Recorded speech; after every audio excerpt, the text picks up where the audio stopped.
રામજી વશિષ્ઠજીને કહે, બાપજી બ્રાહ્મણોને વર્ષાસન બાંધી આપજો. બાપજી મારા પિતાજીની તબિયત બરાબર નથી. બાપજી એક વિનંતી કરું છું. શું? આપને જ્યારે જ્યારે અવકાશ મળે ત્યારે રાજભવનમાં જઈ મારા માતા પિતાને સાંત્વના આપજો. બાપજી ભરત આવે ને ત્યારે ધામધૂમથી રાજ્યાભિષેક કરજો. અયોધ્યાનો ગાદીપતિ ભરત બને. માંડવી અને ભરત જયારે તમને વંદન કરે રાજા બન્યા પછી ત્યારે મારા વતી એના મસ્તક ઉપર હાથ મૂકી આશીર્વાદ આપજો. ભાઈ તારું રાજ્ય અખંડ તપો. ભાતૃભાવનો ખ્યાલ કરાવજો. પ્રજાના પાલનની સૂચના આપજો. અને બાપજી એક વિનંતી જયારે રામે કરી ત્યારે રામજી રડી પડ્યા. રાઘવ, હા પ્રભુ. બાપજી એક પ્રાર્થના છે. ભરતના રાજ્યાભિષેકનો દિવસ આગળથી નક્કી થાય અને સમય અનુકૂળ હોય તો બાપજી કોઈ દૂતને વનમાં મોકલી અમને ખબર પહોંચાડજો કે આ દિવસે ભરતનો રાજ્યાભિષેક છે. બાપજી અમને સમયસર ખબર મળશે ના તો હું લક્ષ્મણ અને સીતા અમારી ઝૂંપડીને આસોપાલવનું તોરણ બાંધી ભરતના રાજ્યાભિષેકનો ઉત્સવ મનાવીશું. અમે બીલોની સાથે તે દિવસે ભરતના રાજ્યારોહણનો ઉત્સવ કરીશું. બાપજી મારી ઈચ્છા હતી ભરત ગાદી ઉપર બેસે ત્યારે હું આરતી ઉતારું. ભરતનું રાજ્ય ધામધૂમથી અભિષેક ઉજવાય એવું કરજો. અલૌકિક ભાતૃભાવ છે રામજી. મુખ ફેરવી અયોધ્યાની જનતાને રામજી સમજાવવા લાગ્યા, ભાઈઓ મારા તરફ પ્રેમ હોય તો તમે હું કહું એમ કરો. અવધમાં રહો, અવધને સાચવો, મારા માતા પિતાની સેવા કરો.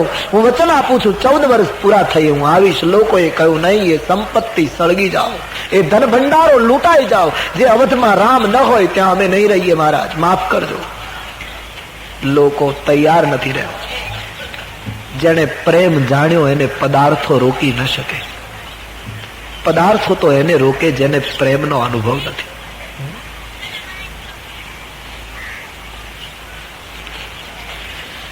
અહીં મહારાજ દશરથજીની મૂર્છા ઉતરી છે. એમણે સુમંતને કહ્યું, સુમંત.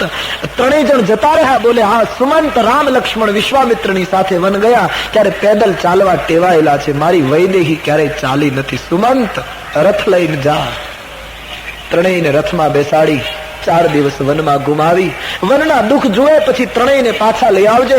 અને કદાચ રામ લખન ન આવે તો સીતાને ચોક્કસ પાછો લઈ આવજે. હું એક આશામાં જીવીશ કે 3 માંથી કોઈ આવશે. રથ લઈને જાઓ. સુમંત રથ લઈને નીકળ્યા છે. સરયુને તીર આવી રામજીને આગ્રહ કર્યો, પિતાજીનો આદેશ છે, આપ રથમાં બેસો. રામજીને લાગ્યું અમે ત્રણેય રથમાં બેસીએ તો એક ફાયદો એ થશે, લોકોનો અવરોધ છૂટશે, નહીતર લોકો નહીં જવા દે. ત્રણેય જણ અયોધ્યાના રાષ્ટ્રધ્વજને વંદન કરી, ભૂમિને પ્રણામ કરી, સરયુને વંદન કરી રથમાં આરૂઢ થયા છે. જ્યારે રથ ચાલ્યો છે એ વખતનું લોકોનું આક્રંદ કેમ વર્ણવવું. રથના ચક્રની નીચે લોકો સુવા લાગ્યા, ઘોડાની આડા પડવા લાગ્યા. ભગવાન નીચે ઉતરે, બધાને સમજાવે, કોઈ માનવા તૈયાર નથી. ગોસ્વામીજીએ લખ્યું, અતિ વૃદ્ધ, અતિ બીમાર, મહિલા અને નાના બચ્ચાઓ અવધમાં રહ્યા, બાકીની આખી અવધ રામની પાછળ. રથની ગતિ અવરોધાય છે. માનસમાં લખ્યું છે, સૂરજ અસ્ત પામવાના સમયે રથ તમસા નદીને કિનારે પહોંચ્યો.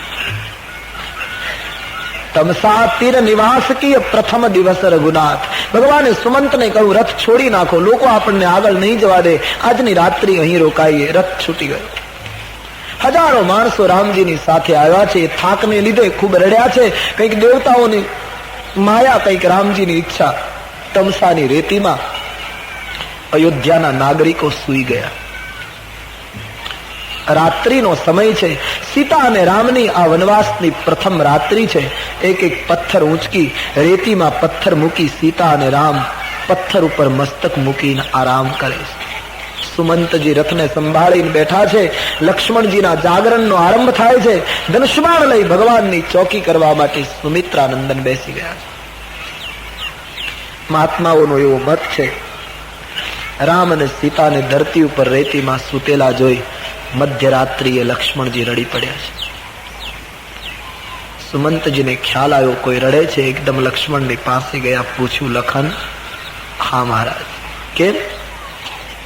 બાબા, હું બધું સહન કરી શકીશ, પણ મારા મા બાપ આવી રીતે રેતીમાં આળોટે હું જોઈ શકતો નથી. સુમંત, તમે અયોધ્યાના મંત્રી છો. લક્ષ્મણજીએ કહ્યું, હું પૂછી શકું? રામજીએ અયોધ્યાનો શું અપરાધ કર્યો? એનો એ અપરાધ કે એને અવધમાં જન્મ લીધો. સુમંતજી રડી પડ્યા. મહારાજ, આ દ્રશ્ય કેમ જોઈશ? સીતારામજી જાગી ગયા છે. લક્ષ્મણજીની પાસે આવી લક્ષ્મણજીને શાંત કર્યા છે. રામજીએ સુમંતજીને કહ્યું, બાબા, લક્ષ્મણ રડ્યો એ અમને ગમતું નથી. અમને ત્રણેયને રથમાં બેસાડી રાત્રિના અંધકારમાં આડાવળો રથ ચલાવી અહીંથી દૂર લઈ જાઓ. સવાર પડશે તો લોકો જવા નહીં દે. ખોજ મારી રથ હા કહું તાતા. અયોધ્યાની જનતાને એમને સૂતેલી રાખી ત્રણેય જણ રથમાં બેઠા. રથ નીકળી ગયો. સવાર પડે છે. આજ તમસાનો કિનારો રામ વગરનો જોતા પછી જે લોકો દોડ્યા છે, દશે દિશામાં લોકો ફાંફા મારે, રામ અમને મૂકીને જતા રહે. વડીલો હતા, એમણે બધાને સમજાયું કે ભાઈઓ, રામજીની ઈચ્છા આપણને સાથે લઈ જવાની હોત તો આપણને છોડીને ન જાત. હવે તો રામ ઉપર પ્રેમ હોય તો એની ઈચ્છામાં ઈચ્છા ભેળવી દઈએ, પાછા જઈએ, નિયમ વ્રતો પાળીએ, ખૂબ તપ કરીએ, જેથી કરીને રામના પુનઃ દર્શન થાય. આખી અયોધ્યા પાછી ફરી છે. બધા અયોધ્યામાં આવ્યા. ઘરની અંદર જેને જ્યાં જગ્યા મળી ત્યાં ચૂપચાપ બેસી ગયા. બાળકો માનું દૂધ પીતા નથી, માતાઓ બાળકોને દૂધ પીવડાવતી નથી, વૃદ્ધો યુવાનોની સેવા સ્વીકારતા નથી, યુવાનો કઈ કામ કરતા નથી, શૂન્ય મનસ્ક બેઠા છે.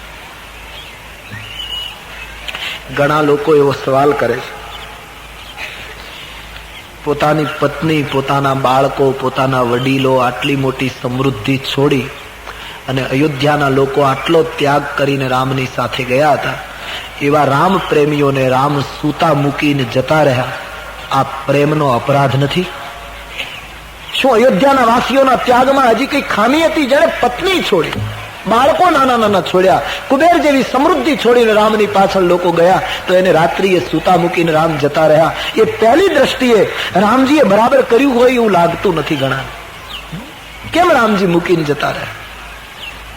તુલસીદાસજીનું દર્શન છે. ઈશ્વરની સાથે રહેવા માટે ત્યાગ એટલો પૂરતો નથી. માણસ ખૂબ ત્યાગ કરે, સારી વાત છે, પણ કેવલ ત્યાગ મહત્વ એટલું એકલો પૂરતી નથી. આ લોકોએ ત્યાગ ઘણો કર્યો, પણ સૂઈ ગયા રસ્તામાં. સાધનાના પથમાં સાધક જો સૂઈ જાય તો બ્રહ્મ છટકી જાય. સાધનાના માર્ગમાં ત્યાગની સાથે જાગરણ બહુ જરૂરી છે. ઉસ પર ધ્યાન દે. લક્ષ્મણજીનો રામ ક્યારેય છટક્યો નહીં, કારણ કે એના ત્યાગની સાથે જાગરણ પરિપક્વ છે. કેવલ ત્યાગ કરો એટલું. ઘણી વખત ત્યાગ હું ને તમે માનીએ છીએ કે આપણે ત્યાગ કર્યો છે, પણ જમણા હાથે છોડ્યું છે, ડાબા હાથે પકડી લઈએ. ત્યાગમાં સાવધાની, ત્યાગમાં જાગરણની બહુ જરૂર છે.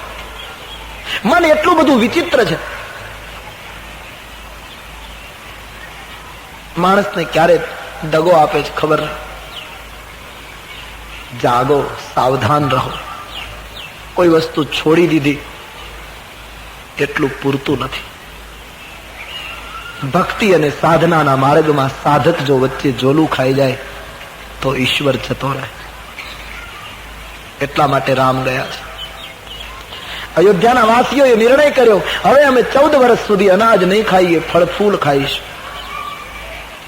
ધરતી ઉપર શયન કરીશું.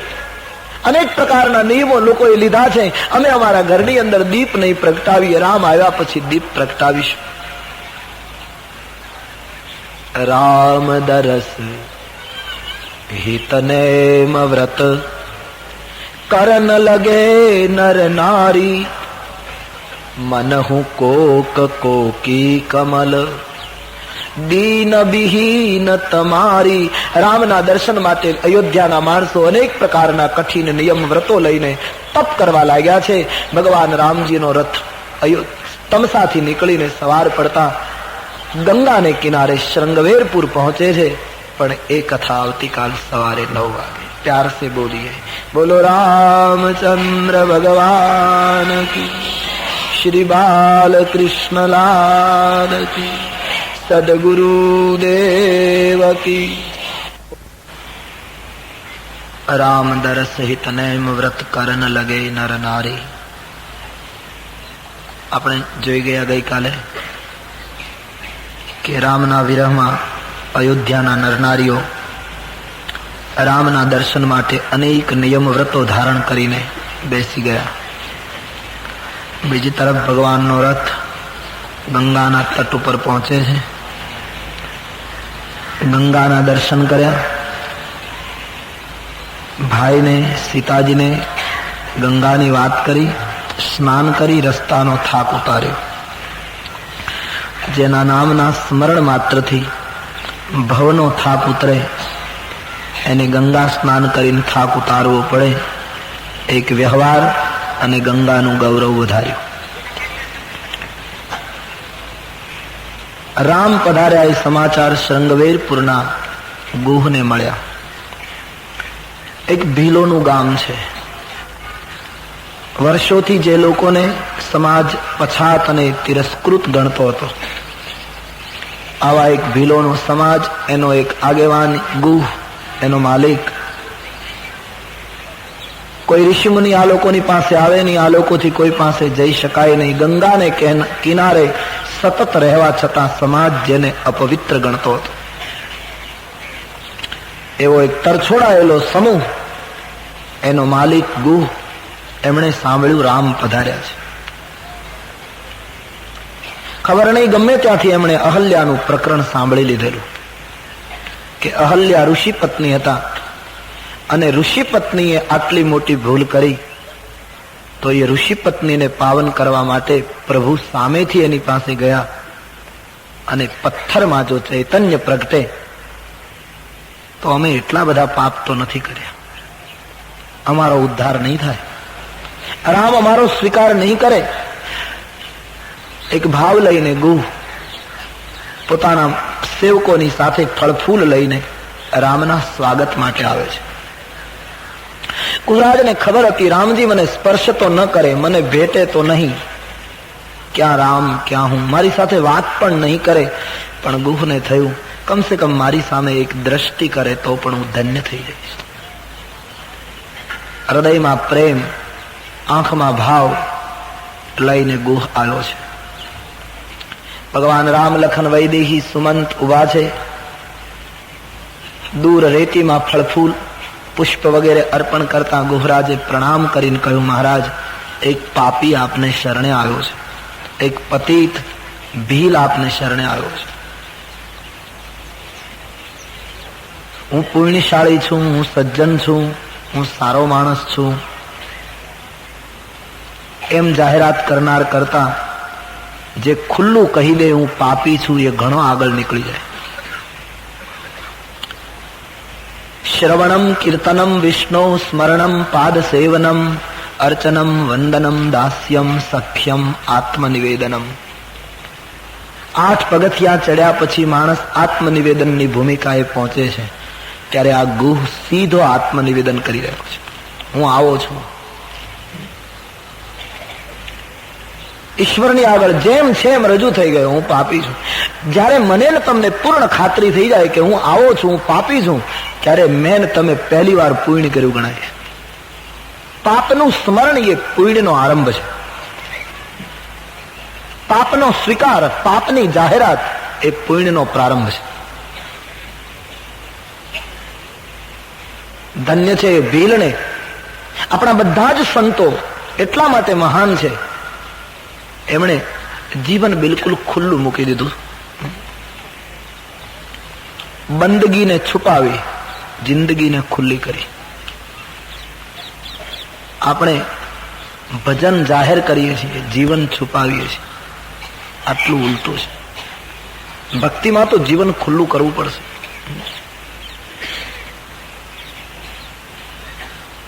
सूर तुलसी जितने महापुरुष हुए हैं, सबने अपने पदों में दस्तावेज कर दिया हमें आवा था. हमारे हे प्रभु अवगुण चित ना धरो। सूरदास जी ने कह दिया, तुलसी ने कह दिया। तो आज એ ભાવ લઈને આત્મનિવેદન કરતો ગુહ પ્રભુને શરણે આવ્યો છે। ભગવાન રામજીએ ગુહને જોયો, એના અંતર પ્રેમને પ્રભુએ પહેચાન્યો। રામજી દોડ્યા છે, ગુહરાજને ઊંચકીને પોતાના હૃદયે ચાંપે છે। ગુહરાજને હૃદયે લગાડતા ગુહની કલ્પના બહાર અનુભવ થયો છે। ગુહે કેવલ એટલું માનેલું કે મારી સાથે કદાચ દ્રષ્ટિ કરશે મારા ઉપર, બાકી રામ મને આવી રીતે ભેટી પડે એ તો શક્ય જ નહોતું। અને સાચા અર્થમાં સંતોનો એ બહુ સરસ મત છે કે રામ રાજ્યનું ઉદ્ઘાટન થયું। રામ રાજ્ય આ રીતે જ થાય। નાનામાં નાના માણસને હૃદયનો પ્રેમ આપીને રામ રાજ્ય શરૂ થયું છે। એકદમ હૃદય ચાંપે છે, ગુહના નેત્રમાંથી અશ્રુ પડે છે। પ્રભુના ચરણમાં પડી ગયો છે, મહારાજ આજ હું ધન્ય બની ગયો, આજ મને તારી દીધો। તમારા ચરણમાંથી નીકળેલી ગંગાને કિનારે રહેવા છતાં, 24 કલાકે ગંગાને કિનારે રહેવા છતાં જે ગંગા અમને પવિત્ર ન કરી શકી, એ ગંગાનો ઉદ્ભવ જ્યાંથી થયો એ સ્વયં આપે અમને તારી દીધા છે। અતિ આનંદ થયો છે। કુશળ સમાચાર પૂછાયા। શ્રી સીતાજીને, લખનજીને પ્રણામ કર્યા, સુમંતજીને વંદન કર્યા છે। એક હિંમત આવી ગઈ ને રામે અપનાવ્યો એટલે ભગવાનને કહ્યું, મહારાજ એક પ્રાર્થના છે, મારા નગરમાં પધરામણી કરો। હવે ઝૂંપડાનું ગામ હતું। ગોરાજ કહે મારી નગરીમાં પધારો। લક્ષ્મણજીને સહેજ હસવું આવી ગયું કે આ ઝૂંપડાનું ગામ એને આ માણસ નગર કહે છે, જાણે અમે નગર જોયા જ નથી। ગુહ સમજી ગયો, ભગવાન મેં મારા ગામને નગર કહ્યું એટલે લક્ષ્મણજીના મનમાં સહેજ પેલું થયું છે, પણ પ્રભુ મેં સમજીને નગર શબ્દ વાપર્યો છે। અવધ તહાં જહાં રામ નિવાસુ, જ્યાં રામ હોય ત્યાં જ અયોધ્યા હોય। આજ તો ગામડું તમારી અયોધ્યા બની ગઈ અને આ ઝૂંપડાનું ગામ આજ નગરીમાં ફરાય। જ્યાં આપના પુનિત ચરણો હોય, જ્યાં સૂર્ય હોય ત્યાં દિવસ હોય, એમ જ્યાં રામ હોય ત્યાં અવધ હોય। આજ અમારું ગામડું નગર બની ગયું છે। ભગવાને કહ્યું, ગુહ તારા આદરનો અનાદર કરતા દુઃખ થાય છે, પણ મોહી દિન પિતુ આયસવાના, પિતાજીની આજ્ઞા જુદી છે। 12 4 10 બિપિન બસી મુનિ વ્રત બેશ આહાર। પિતાની આજ્ઞા છે 14 વર્ષ વનમાં રહેવાનું, મુનિના વ્રતો પાળવાના, મુનિનો વેશ રાખવાનો, મુનિનો આહાર લેવાનો, મારાથી કોઈના ગામમાં અવાય નહીં। આ સાંભળીને ગુહને દુઃખ થયું। ગુહરાજાએ પરમાત્માને વિનંતી કરી, નગરમાં ના આવી શકો તો કઈ નહીં મહારાજ, પણ એક પ્રાર્થના, મારા ગામના પાદરમાં યાની ગંગાના તટ ઉપર શિશંપના વૃક્ષની નીચે હું કુટિયા બાંધી આપું, આપ આજની રાત્રિ અહીં રોકાઓ, રાત્રિ મુકામ અહીં કરો। ભગવાને કહ્યું, ગુહ આપણે મળ્યા, આપણી મિત્રતા બંધાઈ, હવે મને વિદાય આપ। મને અવધવાસીઓનો ડર છે, કદાચ પાછળ આવશે તો અમારી આગળની યાત્રા અવરોધાશે। આજ સાંજ સુધીમાં અમારે જેટલું નીકળાય એટલું દૂર નીકળવું છે। ગુહ કહે, નહીં મહારાજ, એક રાત્રિ રોકાઓ। ગુહ રડી પડ્યો છે। પ્રભુએ કહ્યું, શું કામ આગ્રહ કરે ગુહ, આપણે તો મળ્યા। બોલે, મહારાજ હું તમને મળી શક્યો, મને આપના દર્શન થયા, પણ આ તો અમારું ગરીબ લોકોનું ગામ છે। આખો દિવસ મજૂરી કરીએ, લાકડા કાપીએ, નૌકા લઈ લઈને માણસોને ઉતારીએ, આમ આખો દિવસ કામ કરીએ, ત્યારે પ્રભુ રાત્રિએ માંડ પેટ પૂરતું મળે। હું તો ગામનો મુખી આગેવાન માલિક છું એટલે મારે કંઈ કરવું ન પડે, બાકી આખું ગામ ગરીબ છે, બધા મજૂરી કરવા સવારના જતા રહે। મહારાજ અમને આવી ખબર નહીં કે આપ આવવાના છો, અને આપ આવ્યા પછી અમને આવી રીતે અપનાવશો એ તો અમને સ્વપ્નમાં ખ્યાલ નહીં, નહીતર હું ગામમાં ગઈ રાત્રિના ઢોલ પીટાવી અને જાહેરાત કરત કે આજે કોઈ મજૂરી કરવા જશો નહીં, આજે આપણો ઈશ્વર આવવાનો છે। મહારાજ મને દર્શન થાય અને આપ જતા રહો, મારા ગરીબ ગ્રામજનોને દર્શન ન થાય તો અમે સાધનહીન લોકો પછી તમને ક્યારે મેળવી શકીએ? ન જ્ઞાન હૈ, ન ભક્તિ હૈ, ન કર્મ હૈ। એ કઈ સાધન નહોતું, અમારી પાસે કઈ છે નહીં, કઈ માર્ગે તમારી પાસે પહોંચવું એનું તમને ખબર નથી। મને આપના દર્શન થાય અને મારા ગામના માણસો દર્શન કર્યા વગર ના રહી જાય, એ તો બરાબર નહીં પ્રભુ। ભગવાન રોકાવના, સાંજ પડશે, ગરીબ લોકો આવશે, આપના દર્શન કરીને કેટલા કૃતાર્થ થશે। આનું નામ ભક્તિ છે। ભક્તિમાં કેવલ વ્યક્તિ વિકાસ નથી, આંતર શક્તિનો વિકાસ કરતા કરતા ભક્ત એમ ઈચ્છે છે મારો આખો સમાજ ઉન્નત બને. રામ પ્રેમીનું આ લક્ષણ છે. હું ઉન્નત બનું એટલું નહીં, મને રામ મળી જાય એટલું નહીં, મારી આજુબાજુનો સમાજ પણ સત્ય તરફ ઉઠે, પ્રભુ કો પાએ.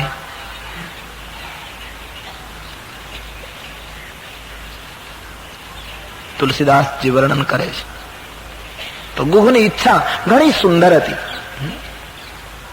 ગુહનો પ્રેમ જોઈ રામજી મજબૂર થયા, રોકાવું પડ્યું છે.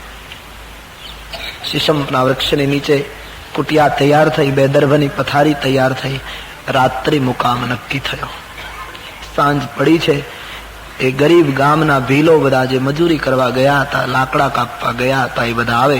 ગુહ ગંગાને કિનારે ઉભો ઉભો સાદ પાડે છે, દોડો, આપણને પવિત્ર કરનારું તત્વ આવ્યું છે. આપણને અત્યાર સુધી સમાજમાં કોઈ બોલાવતું નહોતું, આજ સ્વયં ભગવાન આપણને મળવા આવ્યા છે, દોડો. બધા લોકો નાચવા લાગ્યા છે. ફળ હતા એણે રામના ચરણમાં ફળ ધર્યા, ફૂલ હતા એમણે ફૂલ ધર્યા. જેની પાસે જે હતું એ પ્રભુના ચરણમાં મૂકવા લાગ્યા. લોકોને ખબર ના રહી અમે શું કરીએ. જેની પાસે લાકડા હતા એણે પ્રભુના ચરણમાં લાકડા ધર્યા. અને આપણે શું ધરીએ છીએ મહત્વનું નથી, કઈ રીતે ધરીએ છીએ એ મહત્વનું છે. રામ હી કેવલ પ્રેમ પ્યારા. હું બનાસકાંઠા ડિસ્ટ્રિક્ટમાં કથા કહેતો હતો. છેલ્લે દિવસે કથા પૂરી થયા પછી પોથીજીની યાત્રા, યાની શોભાયાત્રા નીકળી તો ઘણા લોકો, એ ગામડાના બધા માણસો પોથીજીના દર્શન માટે આતુર હતા. હું જોતો હતો ઉપરથી, એક વૃદ્ધ માતાજી પોથીને વધાવવા માટે ગિરદીમાં ફસાયા છે. મારો ખ્યાલ બધા લોકો કોઈ અબીલ ગુલાલ કોઈ ફૂલ પોથીજીના ઉપર નાખતા હતા. એ માતાજીની બાજુમાંથી મેં બરાબર જોયું, પોથી જયારે પસાર થઈ ત્યારે માં એટલી ભાવાવેશમાં આવી ગઈ કે એને ખબર ન રહી હું શું કરું. એના હાથમાં કઈ નહોતું. એને એમ થયું કે હું શું નાખું પોથી ઉપર. મેં બરાબર જોયું, એને ધૂળની બે મુઠ્ઠી ભરીને પોથી ઉપર ફેંકી. નથી લાગતું કે ધૂળ નહોતી, એ સ્વર્ગનો ગુલાલ હતો. એને ખબર નહીં રહી કે હું શું કરું છું. એ જે સ્થિતિ છે પ્રભુ એને સ્વીકારે છે. ઈશ્વરના દરબારમાં ભાવની કિંમત છે. યાજ્ઞવલ્ક વર્ણન કરે છે, જેના હાથમાં જે હતું તે પ્રભુને ધર્યું છે. ભગવાન બધાને કુશળતા પૂછે છે, બધા આનંદ વિભોર બન્યા છે. આજ શૃંગવેરપુરમાં વૈકુંઠ ઉતર્યું છે. ભગવાને સીતાજીની સાથે સુમંત મહારાજ, લક્ષ્મણજી ફળાહાર કર્યો. કંઈક ચર્ચા થઈ, સીતારામજી વિશ્રામ માટે સૂતા. ગુહરાજાએ પોતાના નગરના યાની પોતાના ગામના માણસોને એમ કહ્યું કે ભાઈઓ, ભગવાન આપણે ત્યાં મહેમાન છે, આ જંગલ છે. કોઈ હિંસક પ્રાણી આવી અને રાતના પ્રભુની નિદ્રામાં વિક્ષેપ કરે તો ભગવાનની નિદ્રામાં પેલું થશે. એટલે ગામના બધા માણસો હાથમાં હથિયાર લઈ રામજીની ચારે બાજુ ચોકી કરવા માટે વર્તુળાકાર ગોઠવાઈ જાઓ, તાકી કોઈ હિંસક પ્રાણી આવે ના. આજ પહેલી વાર ગામના લોકોને ગુહના નિવેદન ઉપર આશ્ચર્ય થયું કે મહારાજ, આપણા ગામમાં કોઈ હિંસક આવતું જ નથી, કારણ કે આપણે એટલા બધા હિંસક છીએ કે કોઈ દાખલો એવો નથી કે હિંસક પ્રાણી આપણે ત્યાં ક્યારેય આવ્યું હોય. છતાં આજે આ લોકો વિચાર કરવા લાગ્યા કે ગુહ આપણને કેમ ચોકી કરાવે છે. પણ ગુહની દ્રષ્ટિ સુંદર હતી. ગુહને થયું કે તમસાને કિનારે અયોધ્યાના માણસો આટલો મોટો ત્યાગ કરીને રામજીની સાથે આવ્યા હતા, પણ રસ્તામાં સૂઈ ગયા તો રામ એને છોડીને જતા રહ્યા. આ મારું ગામ પાછું ક્યાંક સૂઈ જાય ને રામ અહીંથી જતા રહે તો અમે પછી એને ક્યાં શોધીએ. એટલે ચોકીને બાને આખા ગામને જાગરણ કરાવ્યું છે. ગામના તમામ લોકો હાથમાં હથિયાર લઈ પ્રભુની ચોકીમાં લાગ્યા છે. ગુહરાજ પોતે શસ્ત્ર લઈને લક્ષ્મણજીની પાસે ચોકીમાં બેસી ગયો. રામ અને સીતા શયન કરે. સીતા અને રામજીનું ભૂમિ શયન જોઈ તે દિવસે કઠોર હૃદયનો ગુહ રડી પડ્યો. કઈ કઈ નંદિની મંદમતી કઠિન કુટિલ પનકિન. લક્ષ્મણજી કઈ માએ આ શું કર્યું? મહારાજ, અમે જંગલમાં રહેનારા ભીલ લોકો, અમને બીજું જ્ઞાન ન હોય, પણ અમે અમારા સંતાનોને આવી રીતે દુઃખી તો ન જ કર્યું. કઈ માએ આ શું કર્યું? આવું કઠિન પણ કરાય? દુઃખ વ્યક્ત કરવા લાગ્યો ગુરુ. કઈ માને દોષ દેવા લાગ્યો લક્ષ્મણજીની પાસે. લક્ષ્મણજીએ ગુહને અટકાયો. ગુહ, રામજી ધરતી ઉપર સૂતા છે એટલે તને દુઃખ થાય છે ને? બોલે, મને પણ થાય છે. પણ ગુહ, એક પ્રશ્ન પૂછું. હું 2 રાતથી જોઈ રહ્યો છું. ગઈ રાતે પણ મેં જોયું, આજે પણ જોઉં. શું? રામજી રાજભવનમાં મણીઓના પ્રકાશની વચ્ચે સૂએ ત્યારે તે રામના દર્શન કર્યા છે ક્યારે? અરે બોલે, મહારાજ, મારાથી તો રાજભવનમાં કોઈ દિવસ જવાય, અમે ક્યાં પાપી માણસો. બોલે, હું ચરણ સેવાનો અધિકારી છું, એટલે મેં તો રામજીના શયનના દર્શન કરેલા ને રાજભવનમાં. બોલે, આપે તો કર્યા જ હોય. તો લક્ષ્મણજી કહ્યું, 2 દિવસથી વિચાર કરું છું. મણીઓનો પ્રકાશ હોય એવા દિવ્ય શયન ખંડમાં રામજી જયારે શયન કરે ત્યારે એના ચહેરા ઉપર જે શાંતિ અને આરામ હોય છે એ જ શાંતિ આજ દર્ભની પથારી ઉપર પણ છે. કોઈ ફરક નથી. એટલે હું વિચાર એ કરું છું કે રામજી સૂતા છે તો પણ પ્રસન્ન છે, તું અને હું જાગીએ છીએ તો પણ રડતા દેખાય. આનું નામ તફાવત. પરિસ્થિતિ નહીતર આટલી બધી બદલી ગઈ. ક્યાં રાજભવન, ક્યાં કુટિયા, છતાં રામજીની આંતરિક સ્થિતિમાં કોઈ ફરક નથી પડ્યો. ગુહરાજ, કોઈને દોષ આપીશ નહીં. મારી માતાએ મને શીખ્યું છે એ હું તને કહું. આ જગતમાં બધી વ્યક્તિઓ પોતપોતાના કર્મનું ફળ ભોગવે છે. ગુહ, બહુ મોટું સૂત્ર આવે છે. આ સૂત્ર જો મને તમને બરાબર સમજાય, અથવા તો જ્યારે જ્યારે સમય આવે ત્યારે આ સૂત્ર મને તમને યાદ રહે અને એ પ્રમાણે જીવવાની કોશિશ થાય તો માનવ સમાજમાં ઘણો હળવો થઈ શકે. ગુહરાજ, એક વાત ખાસ સમજી લે કે જગતમાં કોઈ કોઈને સુખી નથી કરી શકતું, કોઈ કોઈને દુઃખી નથી કરી શકતું. બહુ મોટું સૂત્ર છે. આપણને બીજો કદી સુખી ન કરી શકે, આપણને બીજો કદી દુઃખી ન. આપણને આપણે જ સુખી કરી શકીએ, આપણને આપણે જ દુઃખી કરી શકીએ. આપણા સિવાય આપણને સુખ દુઃખ કોઈ આપી શકે? એ બધું જ આપણા જ કર્મનું પરિણામ છે. એટલા માટે સંત પુરુષોને લોકોએ પથ્થરો માર્યા તો એ સાધુઓએ આશીર્વાદ આપ્યા, કારણ કે સમજે છે કે એમાં એનો દોષ નથી. સુખ અને દુઃખ એ માનવનું પોતાનું પરિણામ છે. ગુહરાજ, આ જગતમાં જે કંઈ દેખાય છે બધું મોહનું મૂળ છે. આમાં ક્યાંય પરમાર્થ નથી. આખું સ્વપ્ન છે. ગુહ, રાતનું સ્વપ્ન નાનું હોય છે. ગુહ, આ એક બહુ મોટું સ્વપ્ન છે. ફૂટપાથ ઉપર સૂતેલા ભિખારીને સ્વપ્ન આવે અને એ સમ્રાટ થાય તો સ્વપ્ન દરમિયાન એ સમ્રાટનું સુખ જરૂર મેળવે, પણ જાગ્યા પછી એને સમ્રાટનું સુખ રહેતું નથી, એ ફૂટપાથ ઉપર જ હોય છે. એમ રાજમહેલમાં સૂતેલા સમ્રાટને ભિખારીનું સ્વપ્ન આવે તો એ સ્વપ્નમાં ભિખારીપણાનું દુઃખ અનુભવે, પણ હે ગુહ, જાગ્યા પછી સમ્રાટને ભિખારીપણાનું દુઃખ ભોગવવાનું રહેતું નથી. સ્વપ્નના સુખ દુઃખ સ્વપ્ન ચાલુ હોય ત્યાં સુધી રહે છે. સ્વપ્નની પૂર્ણાહુતિ થયા પછી એ સુખ દુઃખ બચતા નથી. એમ સંસારના સુખ દુઃખ માણસ એક સ્વપ્ન ભોગવે છે એટલે અનુભવે છે. આ જગત મોહની રાત્રિમાં સૂતું છે એમ લક્ષ્મણજી કહે છે. મોહ નિશા. બહુ સાચી વાત છે. આમાં કોઈ સુખનું સ્વપ્ન જુએ છે, કોઈ દુઃખનું સ્વપ્ન જુએ છે, કોઈ સંયોગનું સ્વપ્ન જુએ છે, કોઈ વિયોગનું સ્વપ્ન જુએ. બધા સ્વપ્ન છે.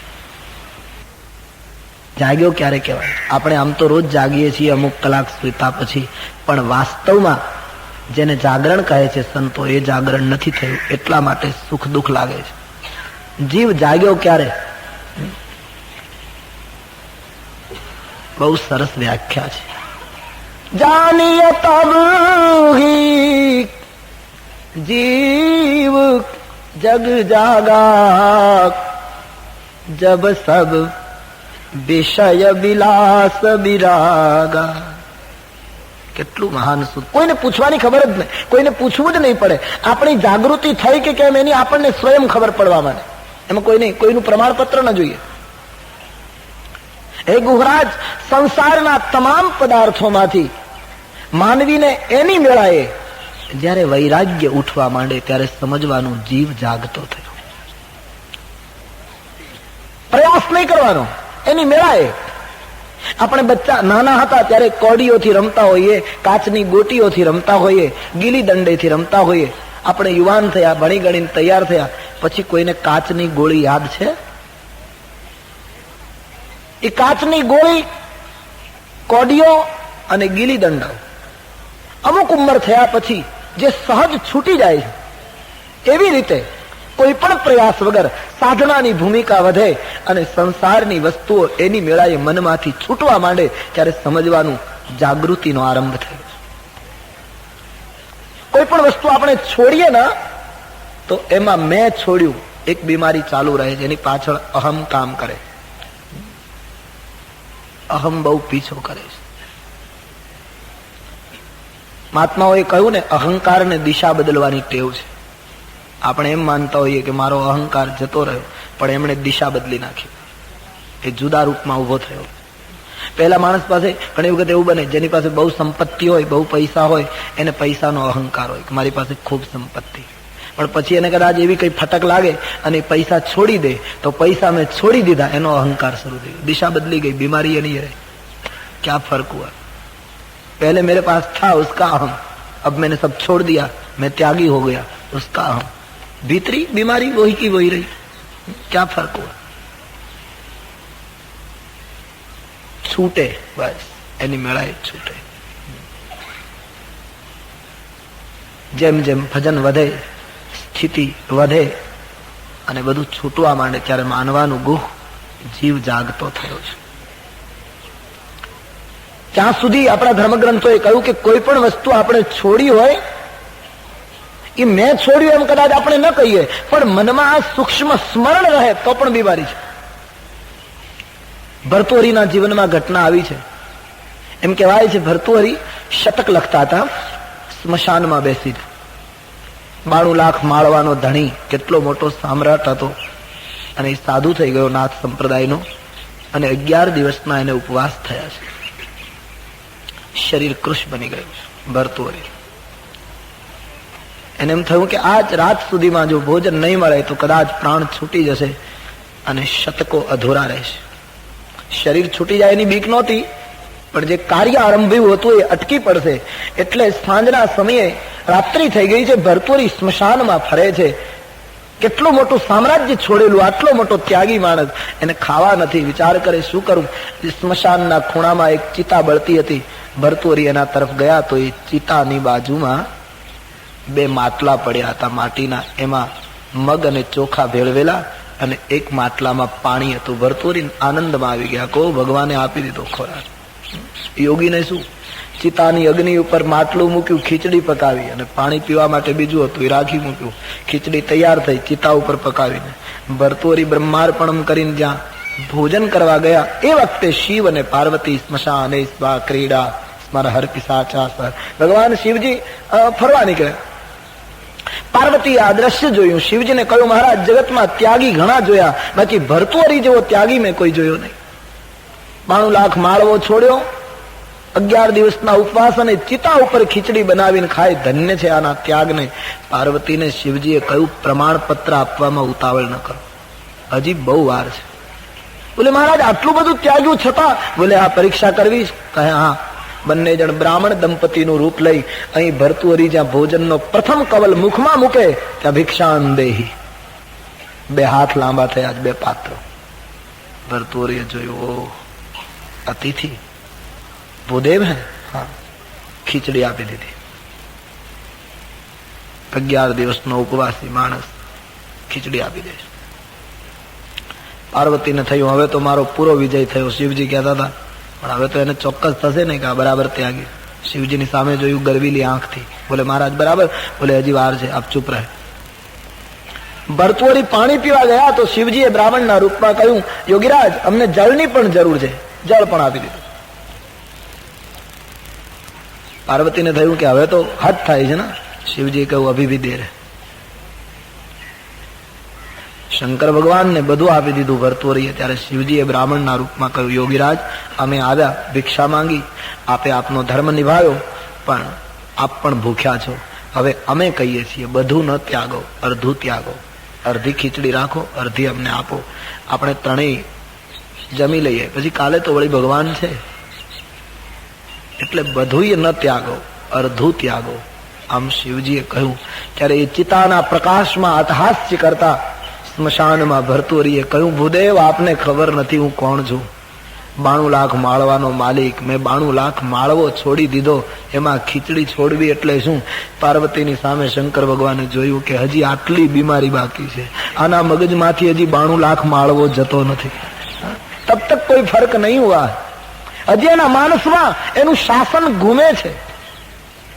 એ જયારે છૂટશે તબ ક્રાંતિ ઘટ જાएगी.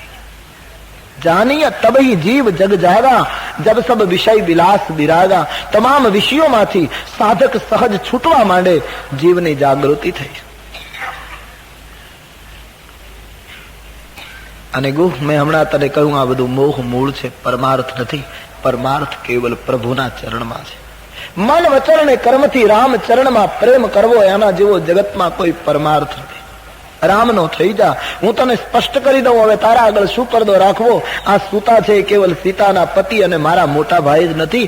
એ તો લૌકિક સંબંધ છે, પણ રામ બ્રહ્મ પરમાર્થ રૂપા, આ સાક્ષાત બ્રહ્મ છે. ગુ વેદ અને જેને નેતિ નેતિ કહે છે, એ અલખ ઈશ્વર સ્વયં નિરાકારમાંથી નરાકાર થયો છે. દિવ્ય લીલા કરે. ગુહરાજની નિદ્રા ઉડાડી દીધી છે. યાની ગુહરાજને સાવધાન જાગૃત કરી દીધો. લક્ષ્મણજીના શબ્દોએ આમ ચર્ચા કરતા કરતા સવાર પડી ગઈ. અવિવેકનું પ્રભાત થયું. સવાર થતા સૌ ભેગા થયા છે, પોતપોતાનું કાર્ય કર્યું છે. ભગવાન રામજીએ ગુહરાજને સૂચના આપી, ભીલોને મોકલી થોડું વડલાનું દૂધ મંગાવો, વટક્ષીર. ગુહના માણસો ગયા, વડલાનું દૂધ લઈ આવ્યા.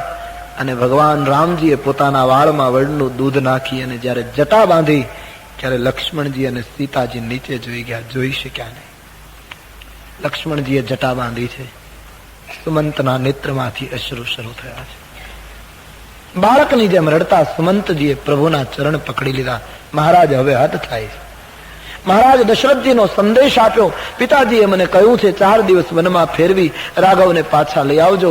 રામ અવધ પાછા ફરે.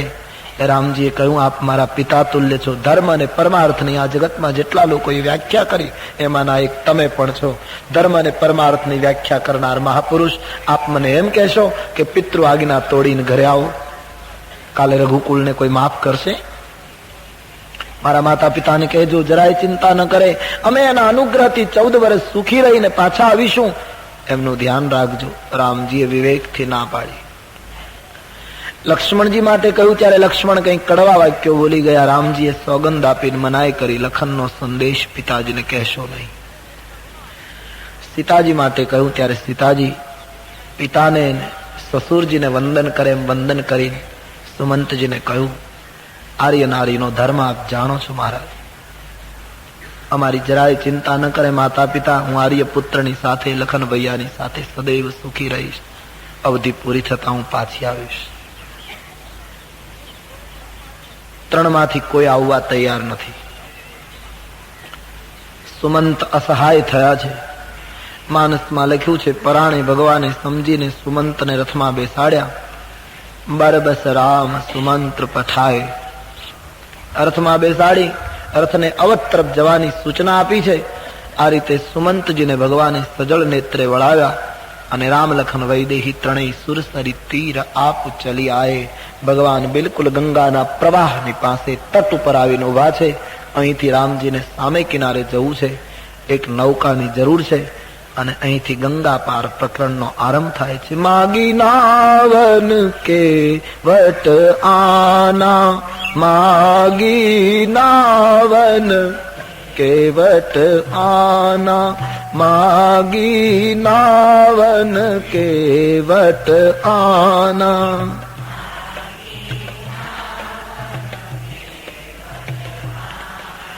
कही तुम्हार मरम मैं जाना, कही तुम्हार मरम કહી તુમાર મરમ મેં જાના, કહી તુમાર. અહીંથી કેવટ પ્રકરણ શરૂ થાય છે. ઉસ પર જરા ગૌર કરે.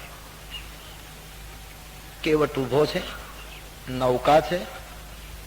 ભગવાન રામજીએ નૌકાની માંગણી કરી કે ભાઈ અમારે સામે કિનારે જવું છે. સમ્રાટો જેની પાસે માંગે, સ્વયંભૂ મનુ જેવા જેની પાસે માંગે, દેવતાઓ જેની પાસે માંગે, એ પરમાત્મા એક ભીલની પાસે માંગણી કરે. પહેલો જ શબ્દ માંગી. કહ્યું ભાઈ અમને નૌકામાં બેસાડીને સામે કિનારે લઈ જા. અને કેવટે ઇનકાર કર્યો, મહારાજ હું નૌકા નહીં લાવું, હું તમારો મર્મ જાણું છું, મને ખબર છે. ઉભો રહ્યો, ચોખ્ખા શબ્દોમાં ના પાડી, હું આપને નહીં બેસવા દઉં. બે ચાર પ્રશ્નો ઉઠે છે. એક તો કેવટ ભગવાનને પગે લાગતો નથી, વંદન કરતો નથી, બસ મર્દાનગીથી કહે છે મને તમારા મર્મની ખબર છે. બીજું, આ કેવટની નૌકા રામજીએ માંગી અને કેવટે ના પાડી કે હું તમારો મર્મ જાણું છું, હું નૌકામાં નહીં બેસાડું. તો શું એ ગામમાં બીજી નૌકાઓ નહોતી? આની નૌકા નહીં તો બીજી મંગાવી લેવી જોઈતી હતી, પણ આ એક જ નૌકાનો આગ્રહ શું કામ? ત્રીજું, આ માણસ એવા કયા મર્મો જાણતો હતો રામના કે રામજીને ચૂપ થઈ જવું પડ્યું? રામજી કઈ બોલતા જ નથી. અને વાત પણ સાચી, આપણે બહુ બોલ બોલ કરતા હોય ને કોઈ એક માણસ જાણકાર હોય ઉભો થઈને એમ કહે કે બસ હવે રહેવા દેજો, અમને અંદરની બધી ખબર છે, અમે તમારું અંદરનું બધું જાણીએ છીએ. આપણો મર્મનો ભેદી માણસ કોઈ ઉભો થઈને આપણને કહે તો સ્વાભાવિક આપણે ચૂપ થઈ જવું પડે, આગળ બોલી શકાય નહીં, નહીતર મર્મો ખુલવા માંડે. તો આ માણસ કયા આખા રામચરિત માનસમાં એક વ્યક્તિ એવી નીકળી છે જેને રામજીને ખુલ્લું કહી દીધું હું તમારા મર્મ જાણું, નહીતર આખા રામાયણમાં જ્યાં જોઈએ ત્યાં તુલસીદાસજીએ લખ્યું છે રામના મર્મ કોઈ જાણી ન શકે. બ્રહ્માદિ દેવતાઓ ન જાણી શકે, ઋષિમુનિઓ ન જાણી શકે. અરે 24 કલાક સાથે રહેનાર પંચવટીની અંદર લક્ષ્મણજી પણ જયારે સીતાજી અને રામે યુક્તિ કરી ત્યારે લક્ષ્મણ હું યહ મર્મ ન જાના.